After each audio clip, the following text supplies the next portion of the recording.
Nun Beis Amid Beis. That's 52b, and we're almost at the Mishnah, but it's one piece before the Mishnah. Let's see, it's about 11 lines up. It's V'oid Shal.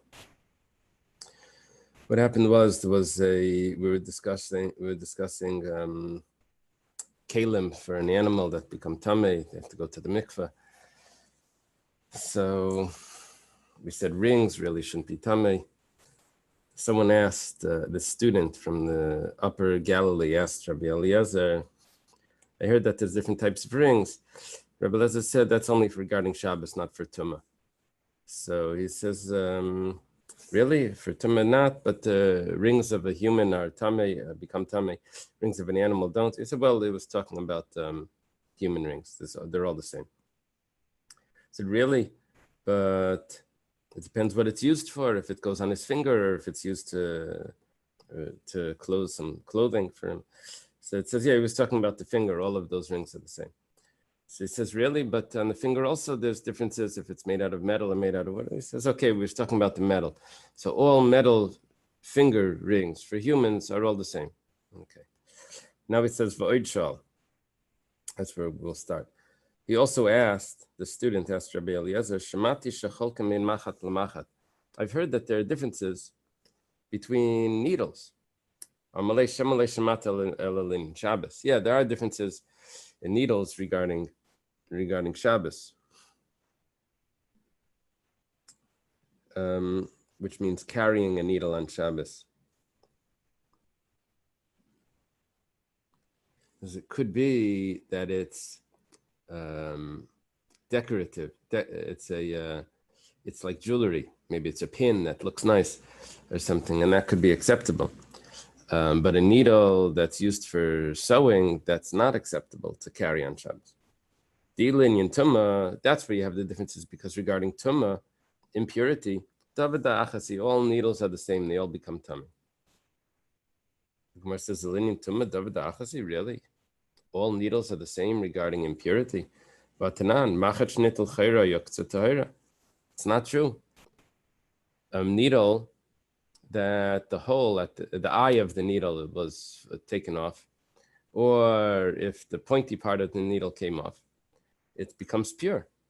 So the Gemara says, Kikamerle b'shleima. He wasn't referring to broken needles. He was talking about complete needles. All of them are tamei. B'shleima david achasi, really? All complete needles are tamei. V'atanan machat she'elsa chaluda. A needle that started to get rusty. If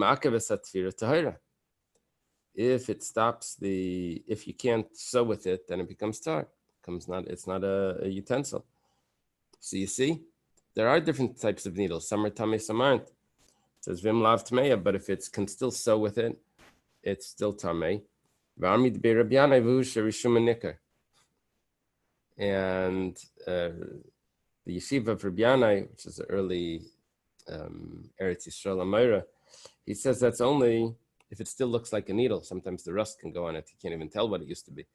But if it still looks like a needle and you can still sew with it, so it's going to be tamei. We have different types of needles. Some are tamei, some aren't.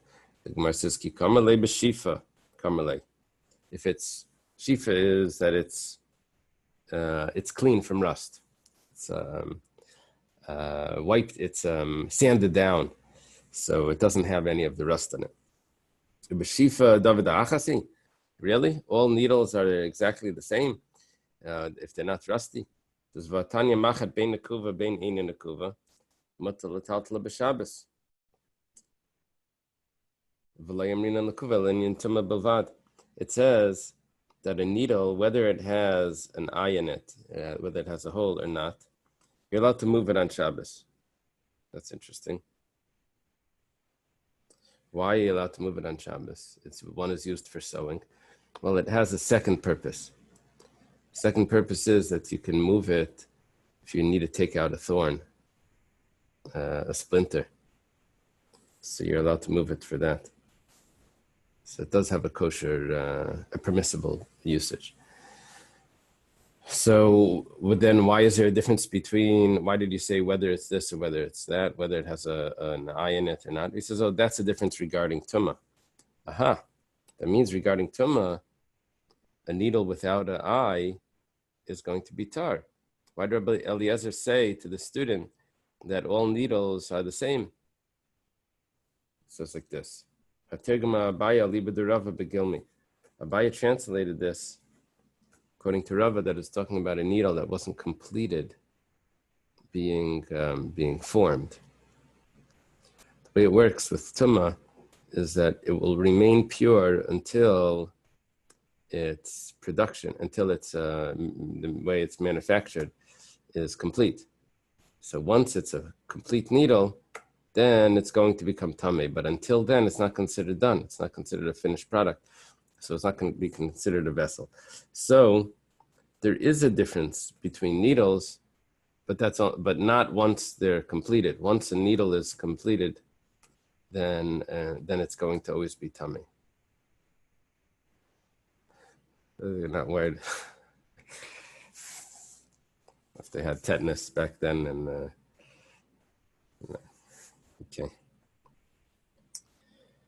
We are starting a new Mishnah. It goes like this. Chamar yetzi b'mardas. A saddle can go out with, a donkey can go out with a saddle cloth. I guess the donkey could get cold, and they could put a saddle cloth over the donkey. As long as it's tied. Zecharim, which are male sheep, rams, yotzim levufim.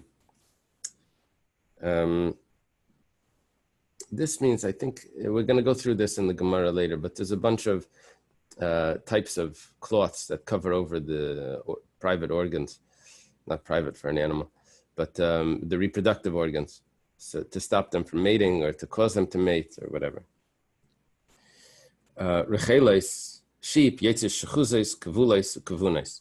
These are different types of cloths that would either cause them to mate or not, whether it ties the tail down, ties it up.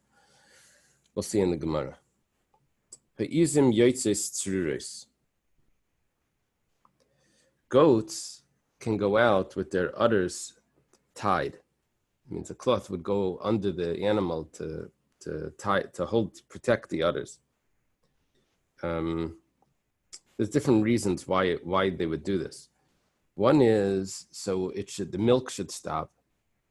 It would tighten up the udders so that there would be no more milk, and then the goat would be able to become pregnant, and you would have more goats after that.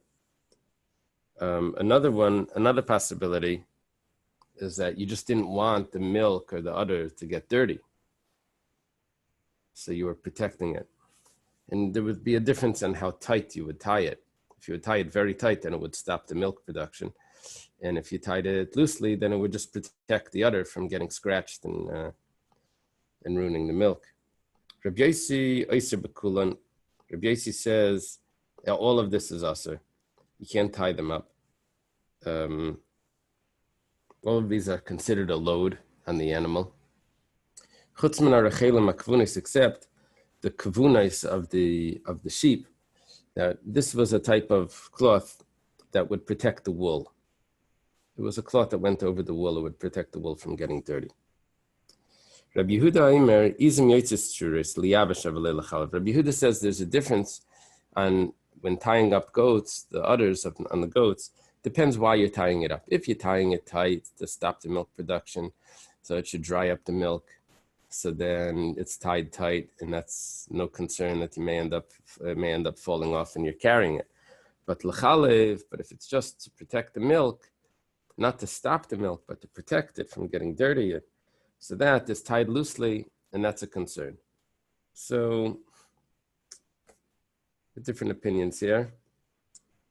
Rabbi Yehuda is the one that divides it up. Depends why it's being tied. And Rabbi Yosi is the strictest. Okay. Now, in the Gemara, we go back to discuss the first case. talking about a donkey with a saddle cloth. Amar Shmuel v'hu shekshur lo me'erev Shabbos. When do you say that it's not considered a burden on the donkey? The saddle cloth, that's only if it was tied from Erev Shabbos. If it was tied from Erev Shabbos, then it's considered some sort of clothing for the donkey, and that's not considered carrying. But if you're tying it on Shabbos, then it's more like a load. It's not so clear why there's a difference. It could be, Tosfos says, maybe it looks like you're getting ready to put on a load. Or maybe you're getting ready to take the animal to a very far place on Shabbos. So there are other reasons. But whatever the case is, if this saddle cloth is on from Erev Shabbos, then it's not a concern for the animal to walk outside with it. Amar Rav Nachman says, Rav Nachman is a student of Shmuel, he says, Masnisin nami deyaka. If you look carefully in the Mishnah, you can also see what Shmuel is saying. Now, it's interesting because Rav Nachman doesn't quote our Mishnah, but he quotes a Mishnah, it's going to come up in a page or two. So the Mishnah by us says that a donkey is allowed to go out with a saddle cloth, a mardas, as long as it's tied. The Mishnah later on says, a donkey is not allowed to go out with a saddle cloth if it's not tied. Okay. The Gemara says, Hechidami. This is Rav Nachman. He's saying, what's the case? If it's not tied at all, pshita. Of course, you can't go out with it. It's going to fall off. You're going to end up carrying it. That you can't do. It must be that it wasn't tied on Erev Shabbos. To prove that it's only if it's tied on Erev Shabbos is it allowed. What's the contrast between the Reisha, our Mishnah that we just learned, and the Mishnah in Daf Nandaled that says the donkey's not allowed to go out with the saddle cloth? The difference is if it was tied on Erev Shabbos or not. Tanya Nami Hachi is also taught in a Braisa. A donkey can go out with a saddle cloth if it was tied from Erev Shabbos. But he cannot go out with the actual saddle, even if it was tied. So the saddle is a problem. The saddle cloth is okay. We're going to see a little more about that. Rabbi Shimon ben Gamliel Shabbos. Even a saddle is also acceptable if it was tied from before Shabbos. However, there's some conditions here, according to Rabbi Shimon ben Gamliel.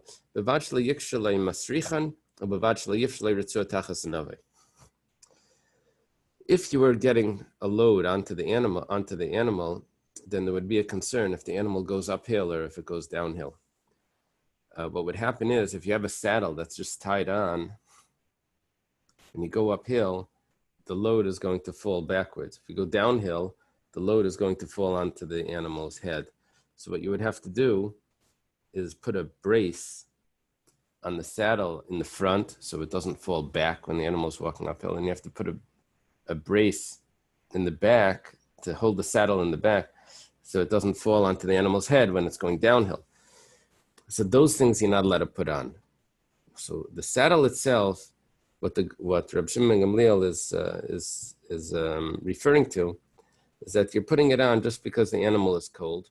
The saddle cloth warms the animal, and the saddle also adds some warmth to the animal. But if you're putting it on to carry the load, where you're strapping it in a way that's for the load, that's not acceptable. So what do we have over here? We have a statement from Shmuel that needs to be tied from Erev Shabbos. We have Rav Nachman proving it from a Mishnah. We have a Braisa that also proves it. And in the Braisa, we also saw an opinion of Rabbi Shimon ben Gamliel that allows the saddle itself, as long as it's done in a way just to warm it. A lot of times when the Gemara does this, the Gemara says, what do I need Shmuel's statement? I have a Braisa, I have a Mishnah. But apparently it's not clear enough from the Braisa and the Mishnah and it's just a diyak. Well, at least from the Mishnah, it's not clear. Masnisin nami diyaka means that I wouldn't have known this clearly from the Mishnah. You could have possibly argued. But Shmuel says it clearly, and now I see it in the Mishnah, it works. Otherwise, the Gemara could have asked it as a question. It would have said, Tanina Chadazimna, you learned this already, right? So it's because it's not 100% clear, it's acceptable. Boimene Rabasi bar Nasan me Rabchia bar Ravashi. Rabchia bar Rashi is a student of Rav. Ravasi bar Nasan asked him a question. It's not the later Ravashi, it's an earlier one. Mahu litin mardas al gabi chamar b'Shabbos. He said, are you allowed to put a saddlecloth onto a chamar on Shabbos? Now we know already Shmuel said you're not allowed to. In the Mishnah was Reb Nachman was medayek from the Mishnah, you're not allowed to. But that was to take the animal outside into the Rishus HaRabim. Here he's asking, are you allowed to put it on in the Rishus HaYachid? Just to put it on. Amalei Mutter, he says, yeah. Amalei v'chi ma ben zel ukaf. What's the difference this in an actual saddle? There's a problem of actually putting the saddle on Shabbos, even in the Rishus HaYachid. Ishtik. So Reb Chia bar Rashi is quiet. He said you're allowed to put it on in the Rishus HaYachid, the saddle. He asked him, what about the saddle cloth you're allowed to? He says, why a saddle cloth, yes, and a saddle not? And he doesn't answer. Now, the fact that he doesn't answer, he thinks that a saddle he holds that you're also allowed to. That's why he's not answering. He said, what's the difference in a saddle? He doesn't answer because in Reb Nasan, Rabasi bar Nasan's mind, he's not answering him because the premise was mistaken. So he asks him, Eisvei, Ukav shal gabe chamar leyet lena biyadei. A saddle that's on a donkey, you can't take it with your hands. It's muktzah. You bring it into the courtyard and you undo the whatever strap there is and you let it fall off on its own. Bend it to the side or whatever, it should fall off. So you see, you can't move the saddle. You can't put a saddle on. Why a saddle cloth are you allowed to? The Gemara says, Hashta litol amrit loy laniach mi boy. He continues his question. He says, if I can't take it off, do you think I'm allowed to put it on? In other words, Rabbi Asi bar Nasan was assuming that Reb Chia bar Ravashi held that you're allowed to put it on. So he has to prove to him that you're not even allowed to take it off. For sure, you're not allowed to put it on. Putting it on, it looks like you're about to load it up with packages. Amalei Reb Zera says to Reb Asi bar Nasan, Shavke, leave Reb Chia bar Rashi alone. Kirabe Svirle, he holds like his teacher. The Amar Rav, Reb Chia bar Rashi is a student of Rav. Rav said, the Amar Rav Chia bar Rashi Amar Rav, the Amar Rav Chia bar Rashi Amar Rav, Chia bar Rashi says in the name of Rav, Toilin Traskel lebehema b'Shabbos. You're allowed to put a traskel, which is a package of food, a bag of food, in front of the animal on Shabbos, so the animal doesn't have to. It's a convenience, like a lollipop for a baby, I guess. It's just it keeps it on its mouth, and the animal can eat whenever it wants. And kal v'chaim l'mardas, for sure you're allowed to put on a saddle cloth. Ma hasam the mishum tainuk shari, just like over there, the traskel it's just for the animal's pleasure. It's not protecting it from something that's uncomfortable or pain. Here the animal's cold. For sure you're allowed to put on the mardas. Okay, so what we just learned is that you're allowed to protect an animal from discomfort on Shabbos. You're allowed to wrap it up put it in a saddle cloth. But according to Rav, you're also you're also allowed to give it, not just to protect it from discomfort, but you're allowed to actually give it some pleasure by giving it this food bag, this traskel. Shmuel Amar Mardas Mutter Traskel Aser. Shmuel says, no, discomfort you're allowed to protect the animal for, but you're not allowed to give it the traskel. Why is it, what's the issue of the traskel?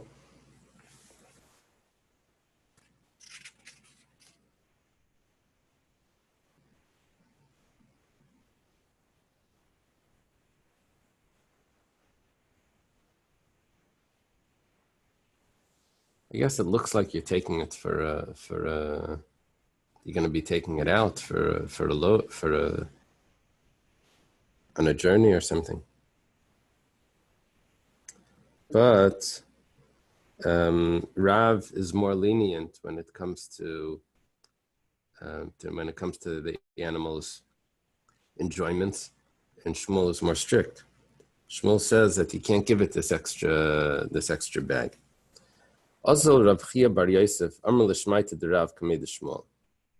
Rav Chia Bar Yosef went and he informed Shmuel of how Rav paskins regarding this traskel, the food bag. Amar lei, Shmuel says, Ihachi Amar Abba. Abba is Rav's name. Rav was called Rav. That's a honorary title. It was called Rav, but his actual name was Abba. So if that Shmuel, who was Rav's friend, calls him Abba. He says if that's how Abba paskins, so that's one pshat. There's another pshat that really Abba means a friend. Avrech is a friend of Abba Lamalka. Okay, that could also, in other words, the name Abba could either be his actual name or it could also be an honorary title. If that's what Abba says, La Yada B'mili de Shabbata v'lei klum. He gives him the nice title, but he says he doesn't know anything about Shabbos, if that's how he holds. Kisalak Reb Zera. When Reb Zera went to Eretz Yisrael, remember Reb Zera was the one that was avoiding Rav Yehuda before he went. He fasted. We learned a lot about Reb Zera. Ashkechel Reb Binyamin Bar Yefes. He found Reb Binyamin Bar Yefes was a student of Rabbi Yochanan. Yosef Kamalei Mishmei Rabbi Yochanan, who was sitting and teaching something from Rabbi Yochanan. He said, Neisna Mardas al Gabi Chamar b'Shabbos. He said, you're allowed to put a saddlecloth over a donkey on Shabbos. Amalei Yasher. He says, oh, very good. V'chein tergema Aryech beBavel. Aryech and Bavel says the same thing. Now, Aryech is a reference to Shmuel. Why? It's really strange. Aryech could mean, according to Rashi over here, says that Reicha means a king. Shmuel was a king in Babel, king in Halacha. We had somewhere else where it said Aryech in Chulin. I have it on the side here. Aryech Melech Elasar. And it was, because we know a king whose name is Aryech. So we're doing that. That would be like today, someone saying like Napoleon, something. I don't know. It was a name of a famous king. So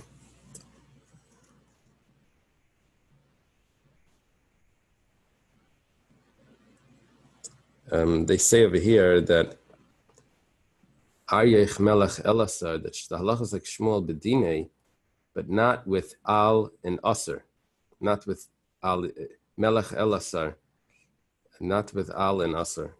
I don't know.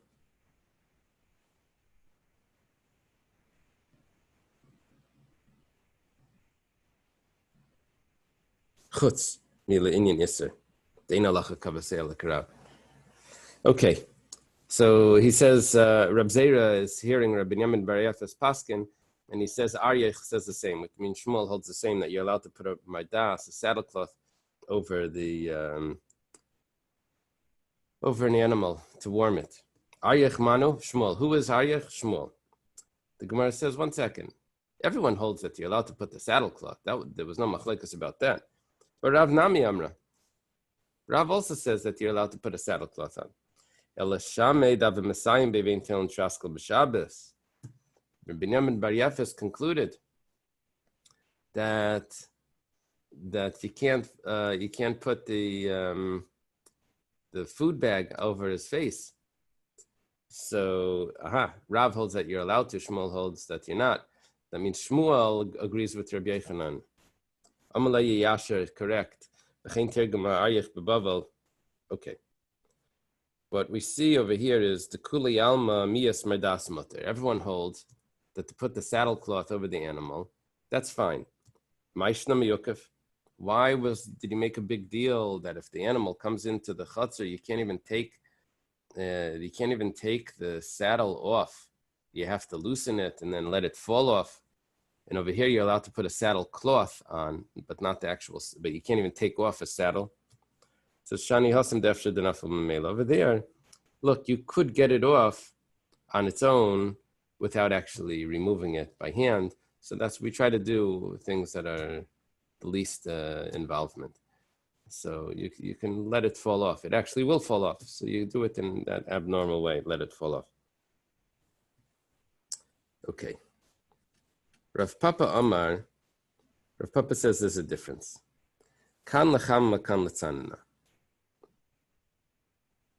If the animal is cold, so you have to put on a blanket over the animal. A saddle cloth is a blanket. It warms it up. The animal's in pain. It's freezing. So put the blanket on. However, if the animal's hot, there's no such thing as an animal hot that you have to give it air conditioning. Animals get hot. That's normal for an animal. The heat it doesn't bother the animal. The cold bothers the animal. So when it comes to this tsar balei chayim, you're allowed to do things that'll protect the animal from that pain. But just to cool it off, you leave it, the animal will cool off. That's lechamis leitzara, letzanna less leitzara. To get it cooler, that's not to cool it down. It's not painful for it to wait. Behind the Damriyenshi, this is what people say. Chamra afilu b'tkufas tammuz krirulei, that a donkey, even in the Tammuz season, even in the summer, it's still cold. The heat is fine. It always will feel cool. Chassidus quotes this. It's quoting it. Wants to bring out the. It quotes it regarding the month of Tammuz. The Tammuz is the hottest month, and it also quotes it. It wants to bring out that excitement and passion and Torah mitzvahs is the main area where we should be excited. And a donkey, the chumriyas, the physicality is coldness. This excitement and physicality as well. That's just borrowed to confuse us. That's like where the bechira comes in. But the ikar excitement is in kedusha. Okay. So here, in Chassidus, it explains different types of animals. It has a horse, I think it says, it goes on its own. Okay. Meisvei. The Gemara has a question. Layetziasos bezanav shul, a horse should not go out with a foxtail. Foxtail was some sort of superstition. Shouldn't have ayin hara. V'lei b'zaharuris shebein einov. And not with I think it's like a red cloth or something between its eyes. Now, I would have thought that was also a superstition, but apparently it's a decoration. Liyetzi azav b'kishaloi. A zav, someone that has, I guess, gonorrhea or something, should not go out with a sack that would catch the emission. Why does he need that? Probably not to get dirty, and also to check if he's really a zav. Two occurrences or three occurrences as a karban. And also not goats with something that goes around the udder to catch the milk.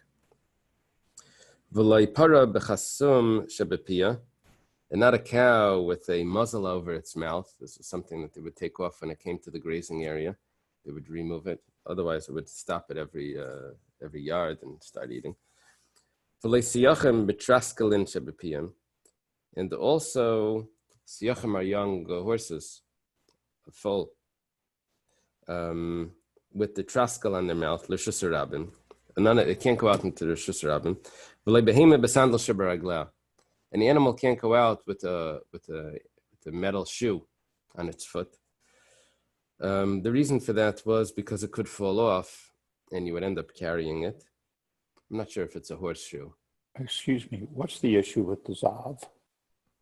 All of these are, this is carrying.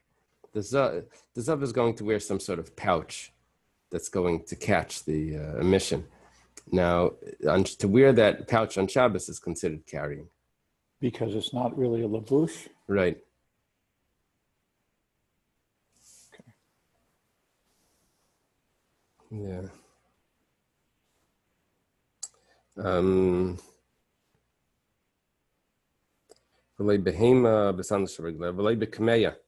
You can't wear a kameya. Kameya is an amulet. Even though this is guaranteed to work. This is Badaka Manusa. They tried it 3 times and it really helps.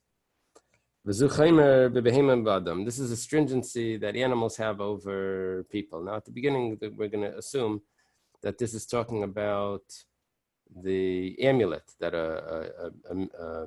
people are allowed to wear amulets, but not animals.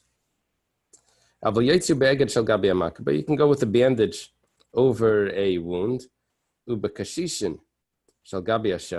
This is a type of brace. They would, it's not just a cloth, but they would actually take a pole or a stick and they would attach it to the broken limb and they would wrap it like that, maybe 2 sticks on each side to hold it tight. And could be that there's a placenta that's not all the way out. It just gave birth. The animals, they get to work right away. They give birth back up. So it could be the placenta still there. It's allowed to go outside with the placenta still hanging. You stuff up the bell so that it doesn't bang, it doesn't ring, the bell around its neck.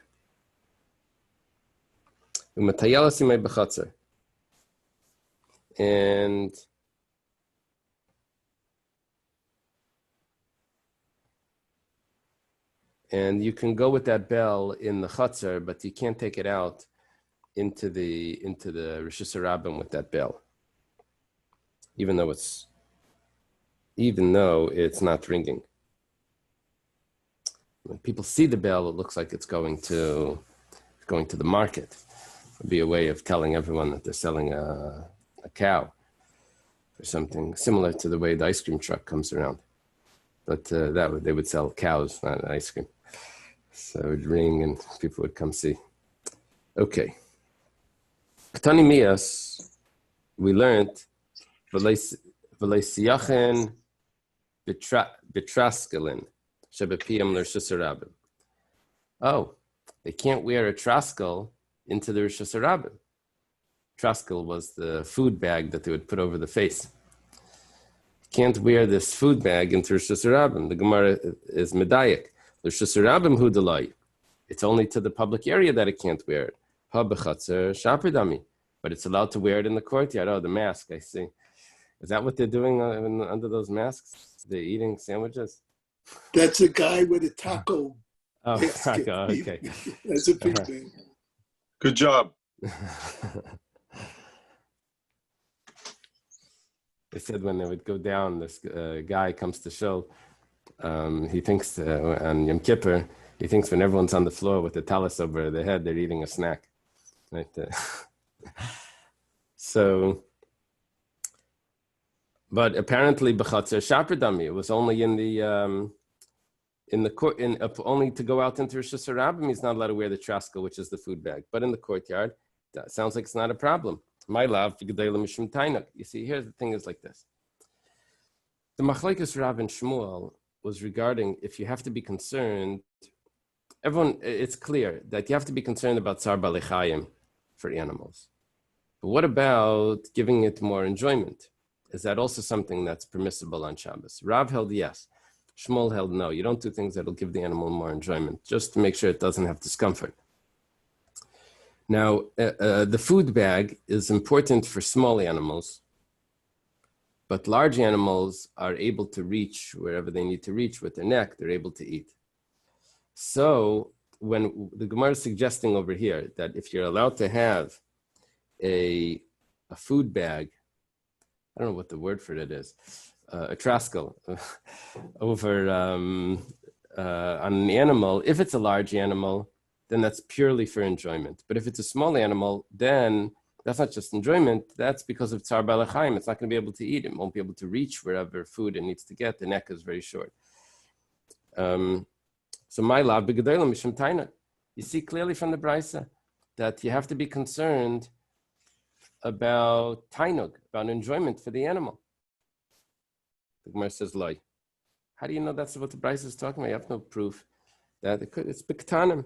The Brisa is talking about small animals that actually need the traskel just in order to feed.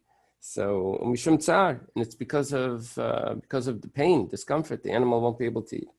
Dekanami, I'll prove it to you. It says the Ketani, the Brisa taught. Now we're on top of 53, 53b. Dumya de kameya. Why does the person wear an amulet?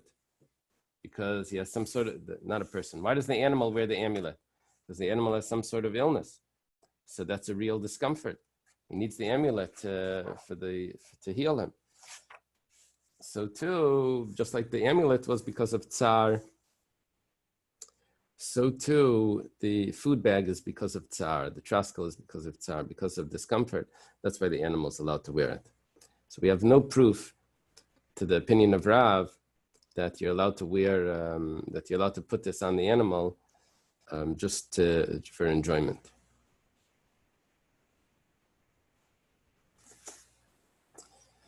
It wasn't 100% clear what the issue was in the first place, putting this on the animal, but it looked like maybe you were going to take it on a walk or something. Maybe it's tircha.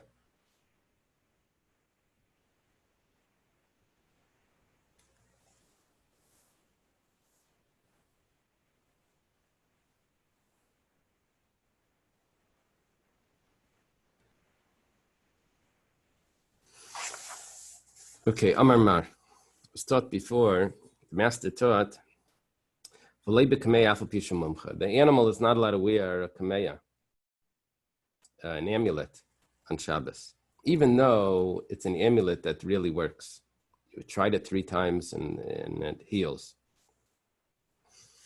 The Gemara says,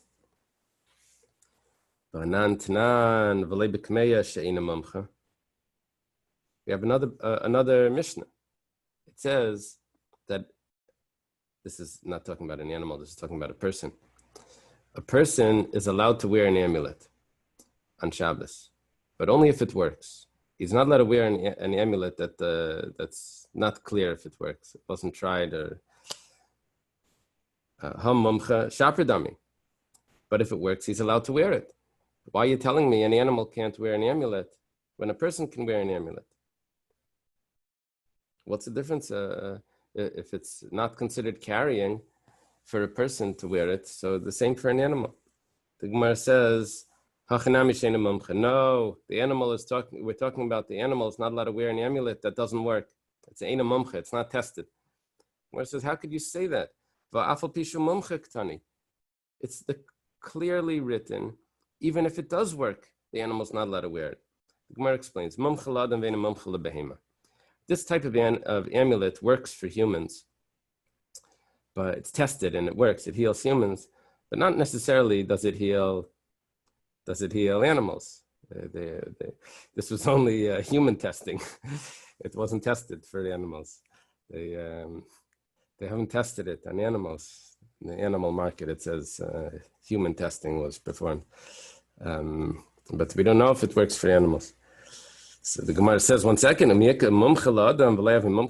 there such a thing? it heals, this amulet heals humans, but it doesn't heal animals. Gemara says, look at this, unbelievable. Adam disley mazla, messiah, it helps. A man that has mazel, it works. Behemoth leslie mazel, messiah. Animal doesn't have the same mazel, so the amulet doesn't work. My suggestion to this Gemara is that what the Gemara means is that a human that has an intellect, he sees he's doing some sort of medication, there's a placebo effect. The animal doesn't know what you're doing to it. There's no placebo effect to assist. That's my commentary on this. But the Gemara is actually saying that the human, that the mazel assists the person's assistance from heaven, assists that the amulet should work. The animal doesn't have that assistance. Yihachi, 1 second. You're saying that an amulet that is a mumcha, is an expert and a perfect, an amulet that's been tested and tried and it works on a human, is you're not allowed to go out, a human's allowed to wear it, but not an animal. But if it's been tested on an animal would also be allowed to wear that. The animal would be allowed to wear it. So why did the Brisa conclude that this is a stringency that animals have over humans? It's not a stringency. It's exactly the same. If it's tested for humans, humans can wear it. If tested for animals, animals can wear it. There's no stringency there. Gemara says, when it said vizeh, that's a pronoun. And this is. It didn't say which case it's referring to. We thought it was referring to the case that it just said regarding the kameya, the amulet. Turns out it's talking about the shoe that the animal wears.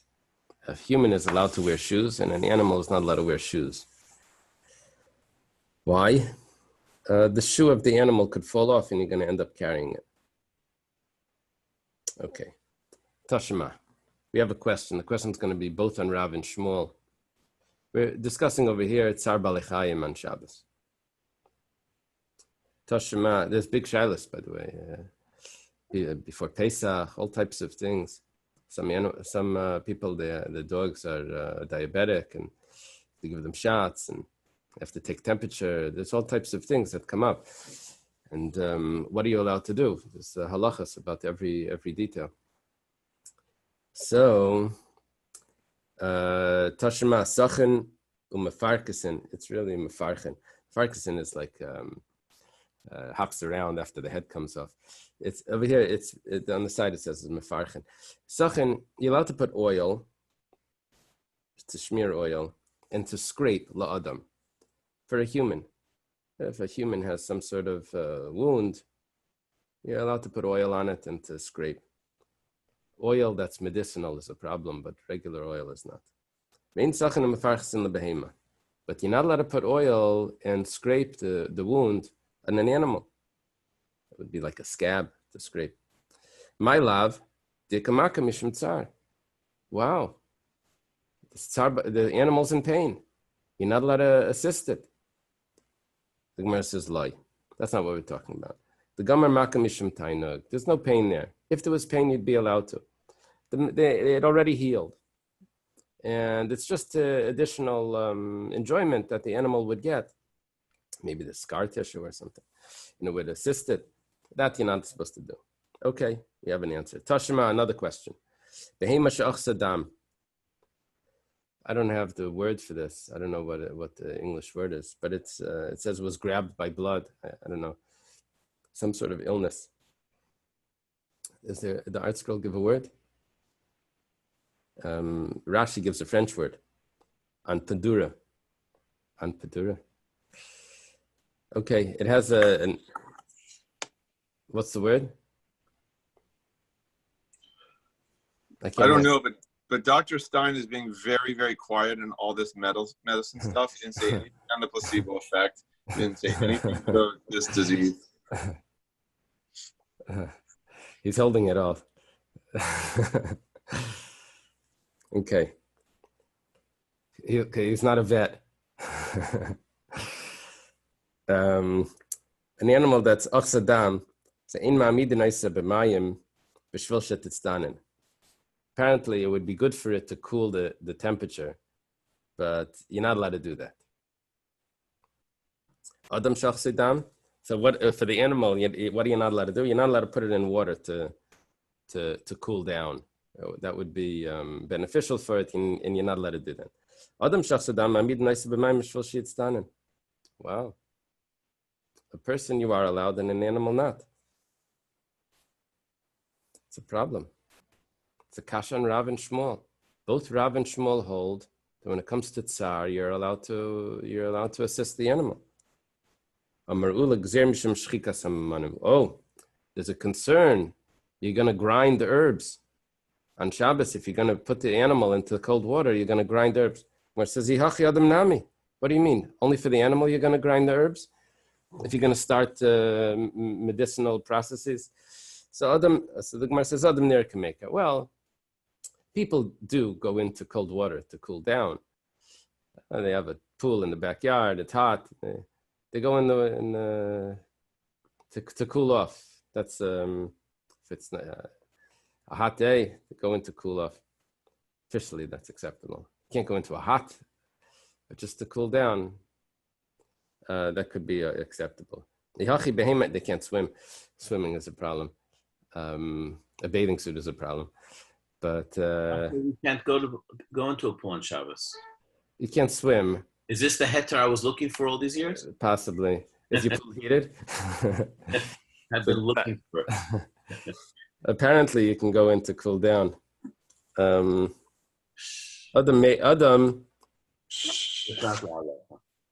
Yeah, the Daf Yomi is not halacha. So, Adam ner kameka. 1 second, animals can also go in to cool down. It's not official. It's not apparent that it's medicine. It could be it's just going in to cool off. Does ein mekela behema? Animals don't do that. Animals don't need to cool down. Okay. So if it's going in, it must be because of its a medicine. Once you start with medicine, it looks like you're doing medicine. The next step is going to be grinding herbs. But a person, he can do other things that aren't necessarily medicine. The Gemara says, do we have a decree that you're going to, the animal is sick, you have a decree that you're going to end up grinding herbs for the animal? We have other cases of animals that have other things, and we don't make decrees about the animals that you're going to end up doing something. But Tanya, we have a brayso like this. If the animal is outside the tchum is the 2,000 amos outside the city, that you're not allowed to walk. The animal is outside it, and I guess you're at the edge of it. So, kar laviba, you call it, you say, hey, Betsy, whatever the animal's name is, I don't know, Barbar, and the animal comes. And you don't make a decree that you're going to actually bring it by hand. You see, you don't make decrees that you're going to go do something extra that's going to be prohibited for an animal. But okay, so Ravina answers. Why is it Ravina? He gives an interesting answer. In that case, the animal has a separate tchum than the owner. Very odd situation. The animal is given over to the shepherd. The tchum of the animal is the tchum of the shepherd. It happened to be that the shepherd went further before Shabbos and ended up, Shabbos came in, the shepherd was further away. The animal gets the tchum of the shepherd. Your tchum, the owner's tchum was closer. So the owner walks to the animal. Now there's a what's it called? A Venn diagram. We have 3 circles. Is that what it's called? You have your tchum, the animal's tchum, and then the middle. That's where there's overlap. So you, what's going on? You're bringing it from its tchum into the shared tchum. So there's no gzeir over there. It's allowed to go over there. You weren't allowed to go and bring it by hand. But the animal is still allowed to. You're not allowed to leave your tchum to get it. You're not allowed to leave your tchum to get it. You're not allowed to leave your tchum at all. You can't walk past that. But the animal was allowed to walk there. So there was no prohibition at all, not for you and not for the animal. No, there's a machlokes. If there's a concern of doing other medicines because you might end up grinding herbs. The Tanya was taught in the Brisa, Behema shachla karshinim, an animal that ate, karshinim is vetch, some sort of bean. I guess it overate. And it got an illness, which Rashi calls minizuna.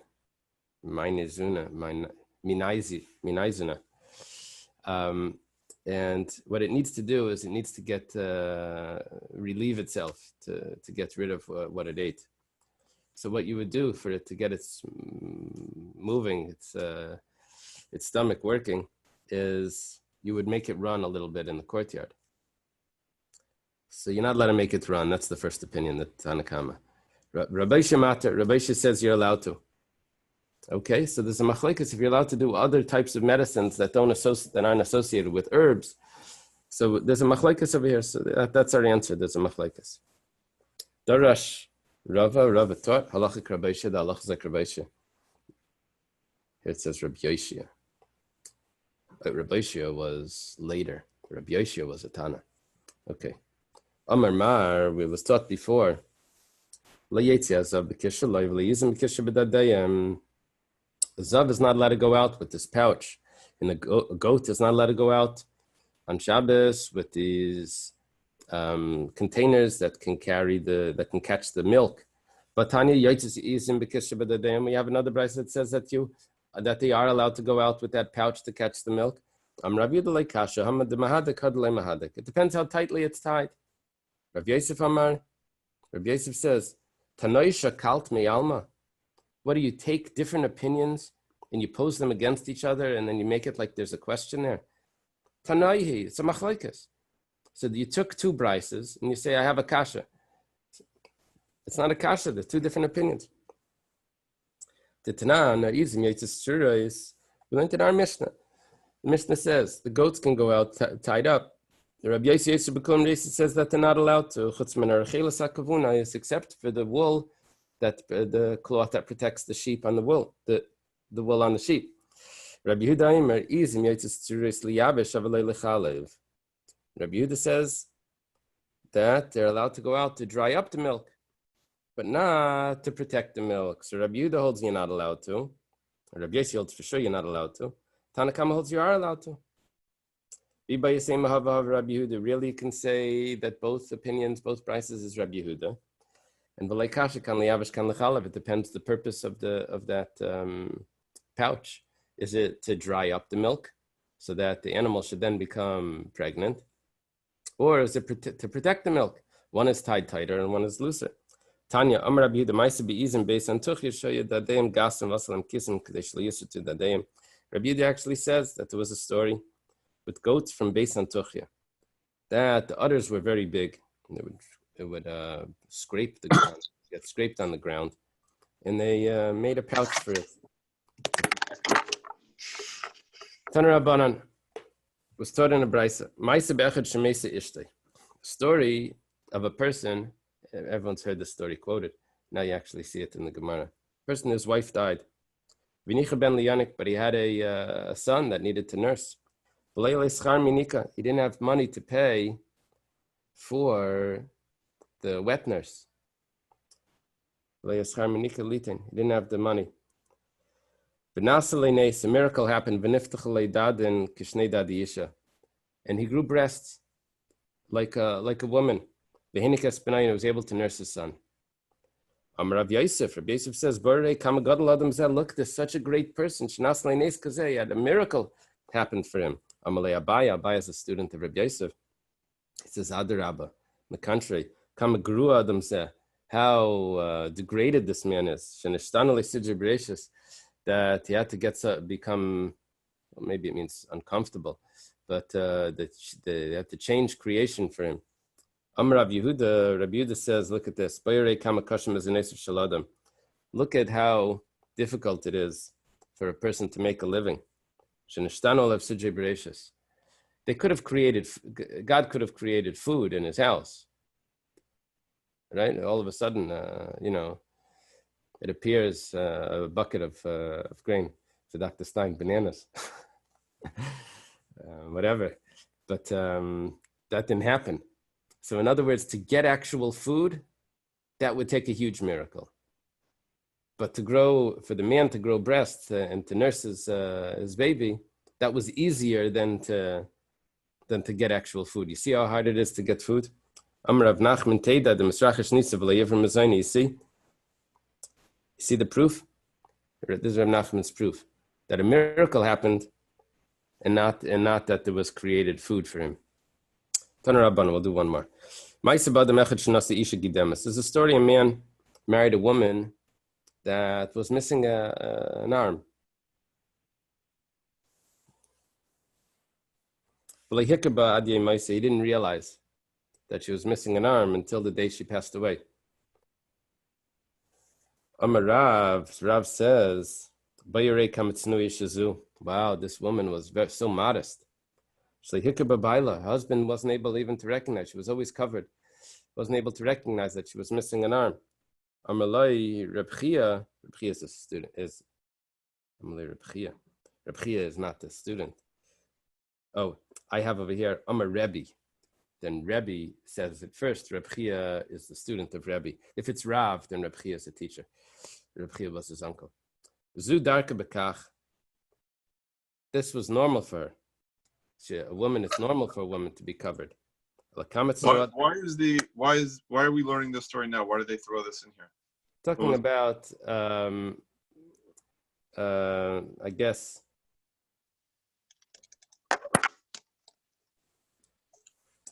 it's a follow-up of the breasts.